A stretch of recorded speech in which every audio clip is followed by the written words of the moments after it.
అందరికీ నమస్కారం. నేను మీ పండు తిరిగట్టి. అందరికీ తెలుసు, గత కొద్ది రోజుల నుంచి ఉమ్మడి తూర్పు పశ్చిమ గోదావరి జిల్లాలలో పట్టభద్రుల శాసనమండలి ఎన్నికల కోలాహలం జరుగుతూ ఉంది. మరి ఈ కోలాహలం కీలక ఘట్టానికి చేరుకుంది. రేపు ఉదయం 8 గంటల నుంచి సాయంత్రం 4 గంటల వరకు పోలింగ్ ప్రక్రియ కొనసాగబోతుంది. మరి ఈ పోలింగ్ ప్రక్రియలో పట్టభద్రులందరూ కూడా మీకు మీ రెవెన్యూ సిబ్బంది లేదంటే మన వాళ్ళు ఇచ్చినటువంటి స్లిప్లను లేదా మీకు మీ యొక్క ఓటర్ సీరియల్ నెంబర్ను గుర్తుపెట్టుకుని ఏదైనా ఒక గుర్తింపు కార్డును తీసుకుని వెళ్ళి మీ ఓటును సక్రమంగా వినియోగించుకుంటారని భావిస్తూ ఉన్నాము.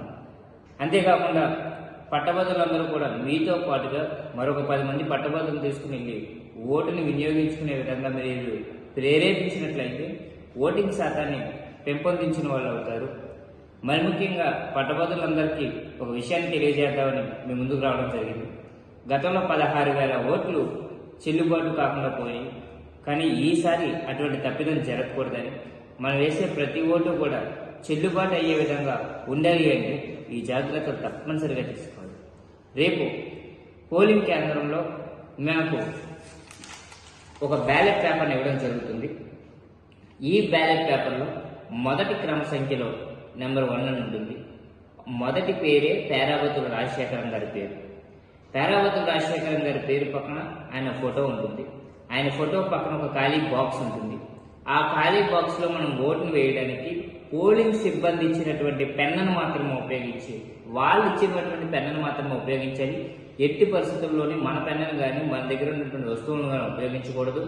పోలింగ్ సిబ్బంది ఇచ్చినటువంటి పెన్నును ఉపయోగించి ఇక్కడ కనిపిస్తున్నటువంటి ఖాళీ బాక్స్లో పైన కింద అటుపక్క ఇటుపక్క ఉన్నటువంటి 4 గీతలకి తగలకుండా, ఆ గడిలో 4 లైన్లకు తగలకుండా మధ్యలో ఒకటిని ఇలా చిన్న గీతగా గీసి, ఎలాంటి ఒక గీత మాత్రమే గీయాలి. ఎలాంటి రోమన్ నెంబర్ 1 కానీ మరి ఏ విధమైనటువంటి ఒకటి కానీ వేయకూడదు.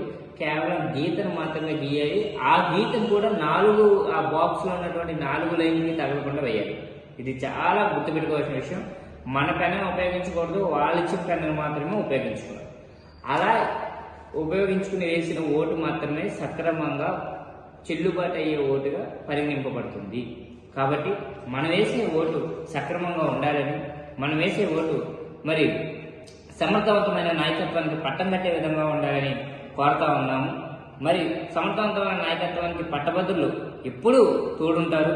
మరి పేరావతుల రాజశేఖరం గారు మీ అందరికీ సుపరిచితమైన వ్యక్తి. ఈరోజు